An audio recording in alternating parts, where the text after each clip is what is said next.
പശ്ചാത്തലം. പിന്നെ എങ്ങനെയാണ് കുഫറിനും ശിർക്കിനും ആശംസ നേരാൻ അതിന് സഹകരിക്കാൻ ഒരു മുസ്ലിമിന് സാധിക്കുക? റസൂലുള്ളാഹി സ്വല്ലല്ലാഹു അലൈഹി വസല്ലമയോട് ബുആന എന്ന സ്ഥലത്ത് വെച്ച് ഒരു ഒട്ടകത്തെ അറുക്കാൻ ഒരാൾ അനുവാദം ചോദിച്ചു. അള്ളാഹ്ക്ക് വേണ്ടിയാണ് അറക്കുന്നത്.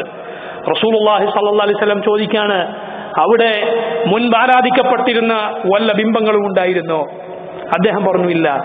നബി സല്ലല്ലാഹു അലൈഹി വസല്ലം വീണ്ടും ചോദിക്കുന്നു, ഫഹൽ കാന ഫീഹാ ഈദുൻ മിൻ അയാദിൽ മുശ്രിക്കീൻ, അവിടെ മുശ്രിക്കുകളുടെ വല്ല ആഘോഷവും മുൻപ് നടന്നിരുന്നോ? വർഷാവർഷം അവർ ഒത്തുചേരുന്ന അല്ലെങ്കിൽ അവർ വല്ല പ്രത്യേക പരിപാടികൾ സംഘടിപ്പിക്കുന്ന വല്ലതും ആ സ്ഥലത്ത് നടന്നിരുന്നോ? അദ്ദേഹം പറഞ്ഞു ഇല്ല. അപ്പോൾ നബി സല്ലല്ലാഹു അലൈഹി വസല്ലം പറയുകയാണ്, ഔഫി ബിനദ്രിക്, എങ്കിൽ നീ നിന്റെ നേർച്ച വേടിക്കോളൂ. അള്ളാഹ്ക്ക് വേണ്ടി അറുക്കാൻ വന്ന ഒരു മനുഷ്യൻ ഒരു സ്ഥലത്ത് വെച്ച് അറുക്കട്ടെ എന്ന് ചോദിച്ചപ്പോൾ നബി സല്ലല്ലാഹു അലൈഹി വസല്ലം ചോദിക്കുകയാണ്, അവിടെ മുമ്പ് മുശ്രിക്കുകൾ ഇബാദത്ത് ചെയ്തിരുന്ന വല്ല ബിംബവും ഉണ്ടായിരുന്നോ? ഇദ്ദേഹം ബിംബത്തിനെ ആരാധിക്കാൻ പോകുന്ന ആളല്ല.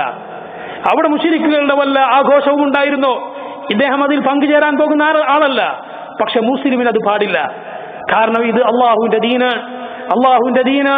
അള്ളാഹുവിന്റെ ദീനിൽ ഏറ്റവും വലിയ തെറ്റായി റസൂലുള്ളാഹി സ്വല്ലല്ലാഹു അലൈഹി വസല്ലം പഠിപ്പിച്ചിട്ടുള്ളത്